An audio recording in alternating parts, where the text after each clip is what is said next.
जय हिंद। स्वागत है आप सभी को एक बार फिर से अपनी YouTube channel doctor drum education system में।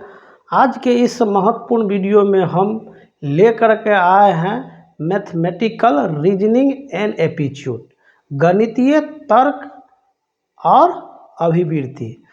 तो जब ये तर्क की बात होती है तो सभी लोग अपना अपना तर्क लगा करके सवाल बनाना शुरू कर देते हैं, जो बहुत ही अच्छा ही है, और ताकि जो है कम समय में जो है आप एग्ज़ाम में जो है बना सकते हैं।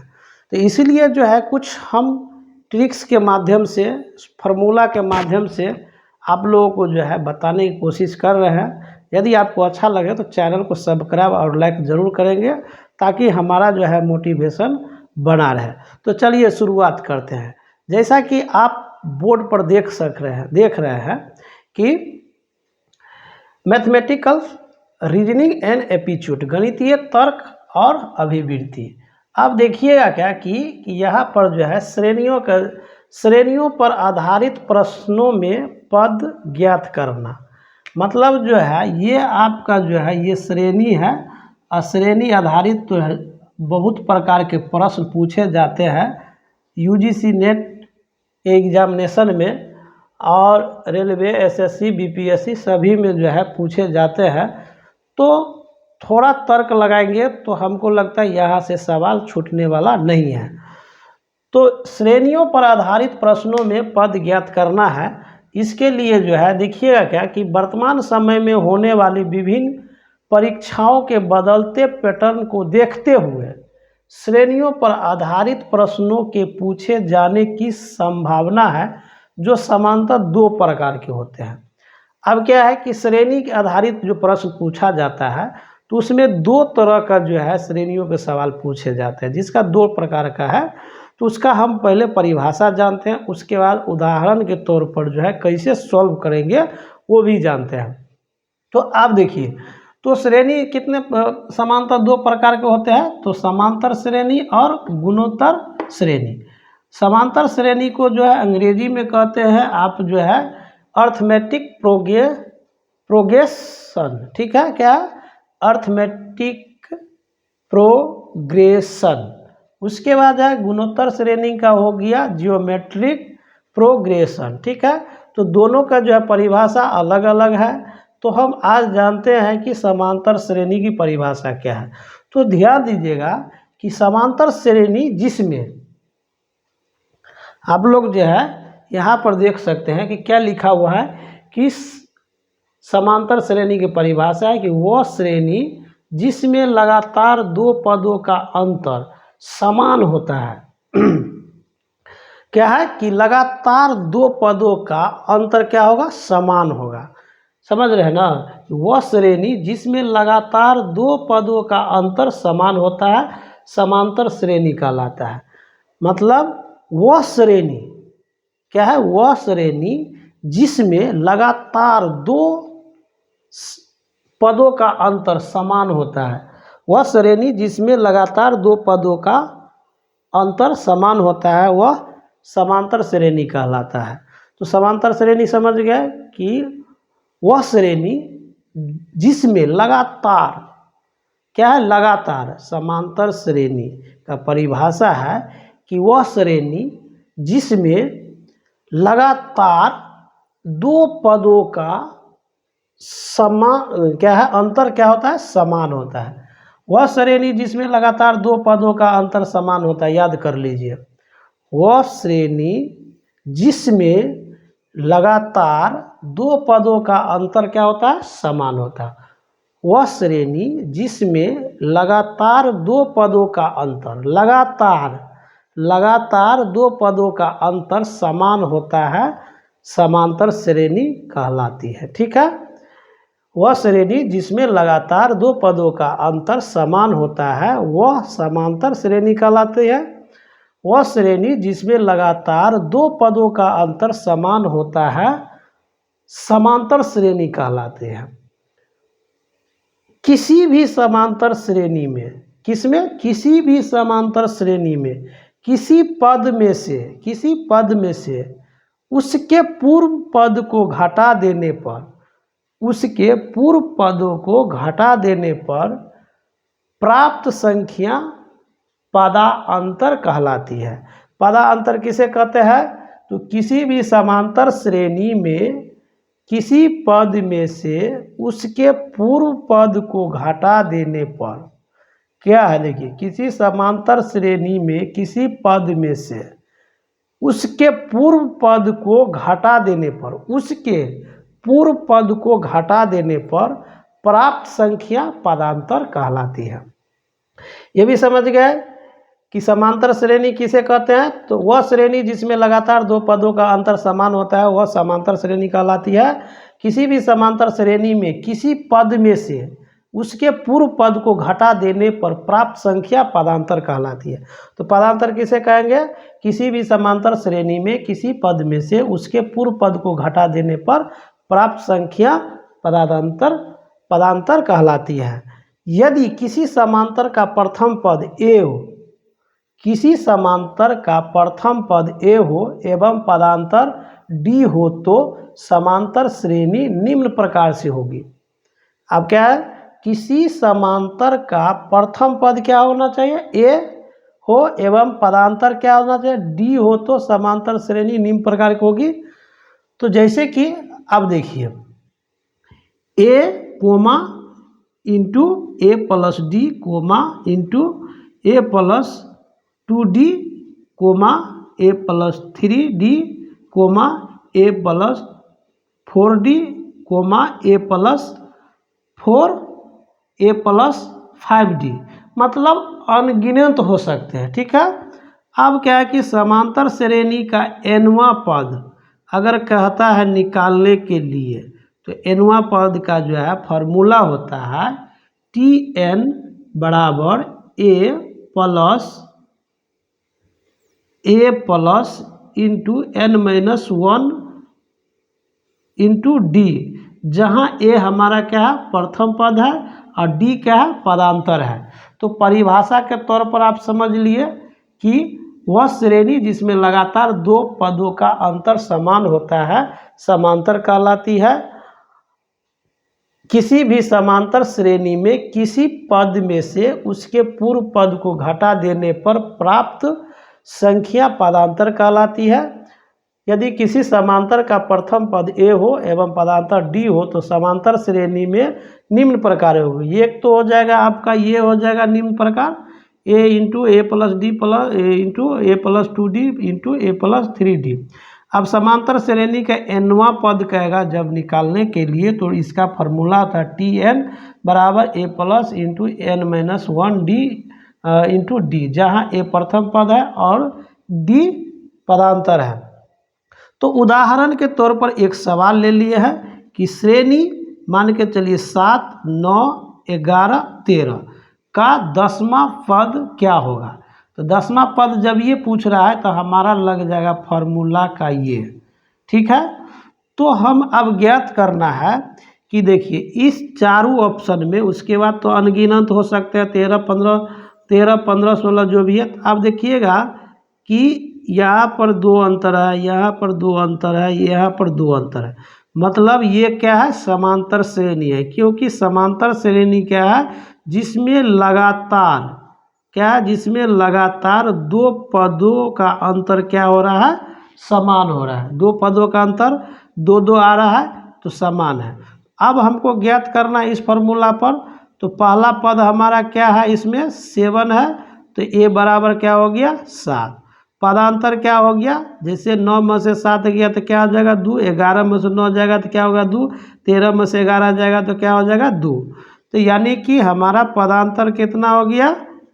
2। पहला पद कितना है? 7। तो मतलब कि जो है तो 10वां पद ज्ञात करने के लिए कहता है, तो 10वां पद ज्ञात करने के लिए मतलब हो गया 10, यानी T10 बराबर क्या होगा? ठीक है। तो इसका फॉर्मूला है, सूत्र क्या है? Tn बराबर a प्लस इंटू n-1 बराबर इंटू डी है। तो हमारा जो है यहाँ पर मांग कर रहा है 10वां पद, तो 10वां पद जो है हमारा n हो जाएगा Tn। तो t के बाद क्या है? यहाँ पर T10 करके बराबर करेंगे। अब a के स्थान पर हमारा क्या है? 7 है, तो 7 यहाँ पर लिखेंगे, प्लस रहेगा, इंटू रहेगा, और यहाँ n है तो n यहाँ Tn बराबर क्या दिया हुआ है 10 है, तो हमारा यहाँ पर क्या हो जाएगा 10।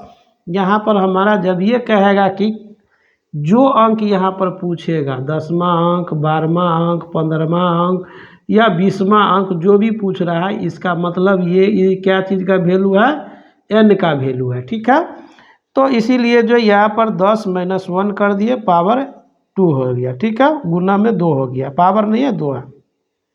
अब यहाँ क्या है कि 7 रहेगा प्लस इसको 10 में से 1 घटाएंगे तो 9 हो जाएगा, गुना में हो जाएगा 2, 7 और प्लस कितना है 18 है, तो दोनों को जोड़ देंगे तो कितना हो जाएगा 25, यानी कि T10 बराबर कितना आ गया 25, तो n का वैल्यू क्या हो जाएगा 25।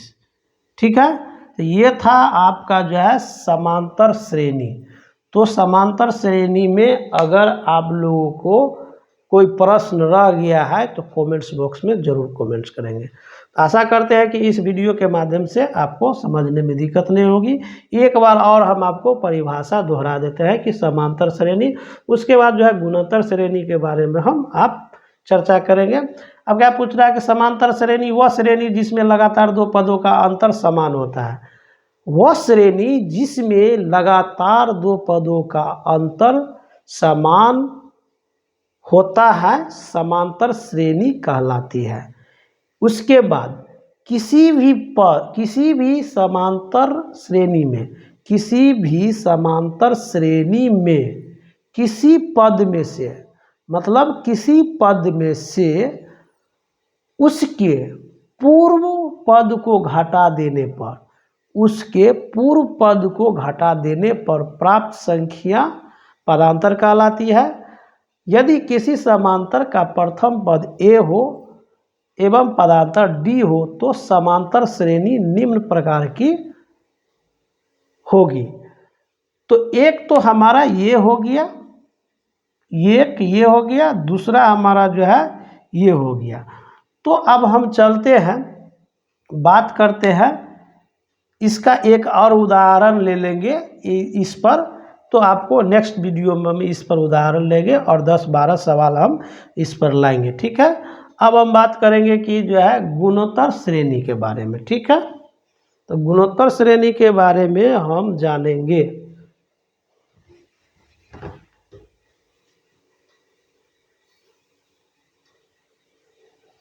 तो अब जो है हम समांतर श्रेणी बता दिए है, अब गुणोत्तर श्रेणी के बारे में समझते हैं कि उसका परिभाषा क्या है कि ज्योमेट्री प्रोग्रेशन। ठीक है, ज्योमेट्री प्रोग्रेशन। अब यहाँ पर देखिए कि गुणोत्तर श्रेणी जो है, गुणोत्तर श्रेणी का जो है विशेषता क्या है, उसका परिभाषा क्या है। तो देखिए गुणोत्तर श्रेणी उस श्रेणी को कहते हैं, गुणोत्तर श्रेणी उस श्रेणी को कहते हैं जिसमें दो लगातार पदों का अनुपात समान हो, जिसमें दो लगातार पदों का अनुपात, उसमें क्या था अनुपात नहीं था, उसमें क्या था, तो ये लगातार दो पदों का अंतर समान था और इसमें क्या है दो लगातार पदों का अनुपात समान होता है। गुणोत्तर श्रेणी में क्या होता है दो पदों का अनुपात समान रहेगा और समांतर श्रेणी में क्या था कि दो पदों का अंतर समान था। यही इस दोनों का खासियत है। तो गुणोत्तर श्रेणी उस श्रेणी को कहते हैं जिसमें दो लगातार पदों का अनुपात समान होता है। इस अनुपात को गुणोत्तर श्रेणी का सर्वानुपात यानी कि कॉमन रेशियो कहते हैं। अब देखिए गुणोत्तर श्रेणी को जो है आपका जो है सर्वानुपात यानी कि कॉमन रेशियो भी कहते हैं। यानी कि अब देखिए गुणोत्तर श्रेणी उस श्रेणी को कहते हैं जिसमें दो लगातार पदों का अनुपात समान होता है। इस अनुपात को गुणोत्तर श्रेणी का सर्वानुपात कहते हैं। यह किसी पद में उसके पूर्व पद से भाग देने पर प्राप्त होता है। मतलब यह किसी पद में उसके पूर्व पद से भाग देने पर प्राप्त होता है। तो आप समझ सकते हैं, इसका उदाहरण के तौर पर हम समझ लेते हैं। तो पहले परिभाषा समझ लीजिए। परिभाषा में जो है आपका पूरा जो है आंसर दिया हुआ है, नहीं कि आप देख लीजिए। गुणोत्तर श्रेणी उस श्रेणी को कहते हैं जिसमें दो लगातार पदों का अनुपात समान होता है। गुणोत्तर श्रेणी उसे कहते हैं जिसमें दो लगातार पदों का अनुपात समान होता है। इस अनुपात को गुणोत्तर श्रेणी का सर्वानुपात कहते हैं। इस अनुपात को किसको? तो जिसमें दो लगातार पदों का अनुपात समान होता है, और जब समान होगा तो उस अनुपात को गुणोत्तर श्रेणी का सर्वानुपात कहते हैं। ठीक है, तो इस अनुपात को तो इस तरह से आप नोट कीजिए, गुणोत्तर श्रेणी उस श्रेणी को कहते हैं जिसमें दो लगातार पदों का अनुपात समान होता है। इस अनुपात को गुणोत्तर श्रेणी का सर्वानुपात कहते हैं। यह किसी पद में उसके पूर्व पद से भाग देने पर प्राप्त होता है। मतलब सर्वानुपात कब प्राप्त होगा? कि किसी पद में उसके पूर्व पद में से उसके पूर्व पद से भाग देने पर प्राप्त होता है। जैसे अगर किसी गुणोत्तर श्रेणी का पद क्रमशः, जैसे किसी गुणोत्तर श्रेणी का पद क्रमशः क्या है? T1 है, T2 है, या T3 है, या T4 होगा, या T5 T6, मतलब अनगिनत हो सकते हैं। इसके स्थान पर आप 2 ले लीजिए, 4 ले लीजिए, 8 ले लीजिए, मतलब इस तरह से लेना है ताकि जो है उसके बाद लास्ट में क्या है? Tn हो तो क्या हो तो क्या कहा है कि अनुपात। तो अनुपात में क्या हो गया कि उसके पूर्व पद से भाग देने पर, किसके? उसके पूर्व देने के पद से भाग देने। अब देखिए ये क्या है? T1 है और T2 है, T3 है और T4 है। तो हमारा जो है T1 के पूर्व है नहीं ना है, तो यानी कि 2T के पूर्व क्या है? T1 है। तो मतलब T2 में पूर्व का पद हो गया T1, तो T2 में T1 से भाग देंगे तो हमारा निकलेगा सर्वानुपात। अब क्या है? यहाँ पर T3 है, T3 में आपका T2 से भाग देंगे, T4 में T3 से भाग देंगे तो हमारा जो है निकल जाएगा। लास्ट में जो है ऑब्लिक में जो है डॉट डॉट दे करके T1 है, तो T1 के पूर्व क्या होगा? तो T1 के पूर्व जो है इन्फिनिटी होता है, तो आप जो T1 में यानी Tn-1, ठीक है, हो तो देखिए है ना T2/T1 यानी T2/T1 अनुपात में बराबर T3/T2, T3/T2, T4/T3, और यह है Tn/Tn-1 सर्वानुपात होता है। यहाँ तक समझने में दिक्कत नहीं होनी चाहिए। ठीक है, अब चलते हैं गुणोत्तर श्रेणी का nवां पद। गुणोत्तर श्रेणी का nवां पद बराबर होता है Tn बराबर AR, मतलब AR पर पावर n-1 होगा, तथा श्रेणी निम्न प्रकार से होगी, जिसमें जैसे यहाँ पर देख सकते हैं कि A भी है, AR भी है, AR2 है और AR3 भी है, तो निम्न प्रकार से हो सकती है। तो जैसे हमारा जो है उदाहरण के तौर पर लीजिए 2, 4, 8, 16, 32, 64 का नौवां पद क्या होगा? ठीक है, तो नौवां पद क्या होगा? तो हम समझते हैं, पहले तो हमको निकाल लेना है क्या कि A निकाल लेना है और R, A का वैल्यू और R का वैल्यू निकाल लेना है। तो प्रथम पद हमारा क्या है? A है। तो प्रथम पद A को सूचित करते हैं, तो A प्रथम पद इस सब में के कौन सा है? तो 2 है, तो A बराबर आ गया 2। अब सर्वानुपात, तो सर्वानुपात का जो है फॉर्मूला जो है यहाँ पर दिया है, सर्वानुपात कौन होगा? जिसमें जो है पूर्व के पद से भाग देने पर हो जाएगा। अब देखिए 2 और 4, 2 का पूर्व तो कुछ नहीं है, 4 का पूर्व कितना है? 2 है, तो इसलिए 4 बटा क्या किए? 2। ठीक है, तो इसको हम बराबर कर देंगे, या मान के चलिए आप क्या है 8/4, 8/4, या आपको यहाँ से भी ले सकते हैं 16/8। देखिए यहाँ पर बराबर हो गया। अब ये देखिए 8 के पूर्व ये हो गया, 16 के पूर्व क्या हो गया आपका 8, 32 का पूर्व क्या हो गया 16, 64 का पूर्व क्या हो गया 32। तो इस सब को जो है काटेंगे तो हमारा जो है क्या आएगा? 2 ही आएगा। ठीक है, सब क्या आ जाएगा 2 आ जाएगा। ठीक है, तो इसलिए हमारा r का वैल्यू क्या हो गया 2। अब जो है सूत्र पर चलते हैं, तो सूत्र पर क्या है टी एन बराबर ए आर पर पावर n-1। तो हमारा क्या पता है नवमा पद क्या होगा, तो यहाँ पर देखिए कि फार्मूला जो है फार्मूला बैठा है टी एन है ना, तो टी एन का फार्मूला होता है यानी नवमा पद हो गया टी एन, तो ए आर, तो ए गुने आर का मान कितना है 2 है, तो 2 पर पावर n-1 है, तो n का जो है पावर क्या है 9 है। ठीक है, n का पावर क्या है 9 है और माइनस क्या है 1 है। तो अब इसको 2 रहेगा और इसको जो है 2 पर पावर हो जाएगा 8 हो जाएगा। तब गुना करेंगे 2 गुने 2 गुने 2 गुने 2 गुने 2 गुने यानी 8 बार, तो टोटल गुना करके आएगा 512। तो ये था हमारा गुणोत्तर श्रेणी और समांतर श्रेणी।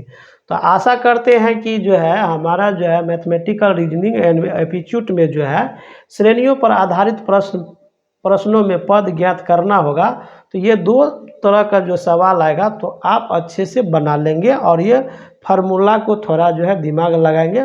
परिभाषा आसान है समांतर श्रेणी का गुणोत्तर श्रेणी का, तो आप लोग जो है इस तरह से याद कर लेंगे। ठीक है, तो गुणोत्तर श्रेणी उस श्रेणी को कहते हैं जिसमें 2 लगातार पदों का अनुपात समान होता है। इस अनुपात को गुणोत्तर श्रेणी का सर्वानुपात कहते हैं। यह किसी पद में उसके पूर्व पद से भाग देने पर प्राप्त होता है। अगर किसी गुणोत्तर श्रेणी के पद क्रमशः T1 T2 T3 T4 dot dot Tn है तो उसका क्या हो जाएगा अनुपात में हो जाएगा। ठीक है, तो इस तरह से सवाल आएगा तो हमारा जो है सवाल बन जाएगा। तो आशा करते हैं कि जब ये पूछेगा हमारा 9वां पद या 10वां पद या 20वां पद या जो भी पद, तो हम उसको जो है आपका इसमें भी देखिए 1 2 3 4 5 6 पद हो गया, उसके बाद 7 8 9 10 11, तो वही पूछ रहा है कि 9वां पद क्या होगा, तो 9वां पद हमारा आ जाएगा 512। ठीक है, इसको भी हम सिद्ध करके बता देंगे अगले वीडियो में जो है किस प्रकार से जो है 512 आएगा 9वां पद में। तो यानी कि जैसे गिनती के 1 2 3 4 5 6 7 8 9, तो 9वां पद में जो है 512 किस प्रकार से हो जाएगा उसके भी बारे में हम आपको बता देंगे। यदि इसको जो है सिद्ध करने के लिए कहे कि जो है कि 9वां पद क्या है, तो आप इस तरह से भी बता सकते हैं कि इसका 9वां पद क्या है। 1 पद हो गया, 2 पद हो गया, 3 पद हो गया, 4 पद हो गया, 5 पद हो गया, 6 पद हो गया। तो 6 पद हो गया, पूछेगा 7वां पद क्या है, तो देख लीजिए सब का दुगुना है, 2 दूना 4, 4 दूना 8, 8 दूना 16, 16 दूना 32, 32 दूना 64 और 64 दूना 128। ठीक है, 128 दूना हो जाएगा 8 दूना 16, 2 दूना 4 1 5, 256। ठीक है, और 256 दूना कितना हो जाएगा 6 दूना 12, 5 दूना 10 1, 2 दूना 4 1 5। अब देखिए कि हमारा 9वां पद जो है कैसे नहीं हुआ। अब देखिए 1 2 3 4 5 6 7 8 9, 9वां पद कितना हो गया 512। ठीक है, 10वां पद कहता तो कितना हो जाता, तो इसका दुगुना कर देंगे तो 2 दूना 4, 2 और 5 दूना 10, 10वां पद हो जाएगा हमारा जो है 1024। और 1024 कैसे होगा, तो फार्मूला क्या है, फार्मूला है कि Tn बराबर हमारा है A R पर n-1। ठीक है, तो हमारा जो है A कितना है 2 है गुने, उसके बाद जो है यहाँ R कितना है 2 है और 10वां पद कर रहा है, तो 10वां पद है तो यहाँ पर हमारा क्या हो जाएगा 10-1। ठीक है, अब हमारा हो जाएगा यहाँ पर 2 गुने 2 पर पावर हो जाएगा 9। अब इसको गुना करेंगे आपको 2 गुने 2 1 2 3 4 5 6 7 8 9, 1 2 3 4 5 6 7 8 9। अब देखिए 2 दूना 4, 4 दूना 8, 8 दूना 16, 16 दूना 32, 32 दूना 64, 64 दूना 128, 128 दूना 256, 256 दूना 512, 512 दूना 1024 नहीं हो गया। तो ये आपका जो है साबित भी हम कर दिए।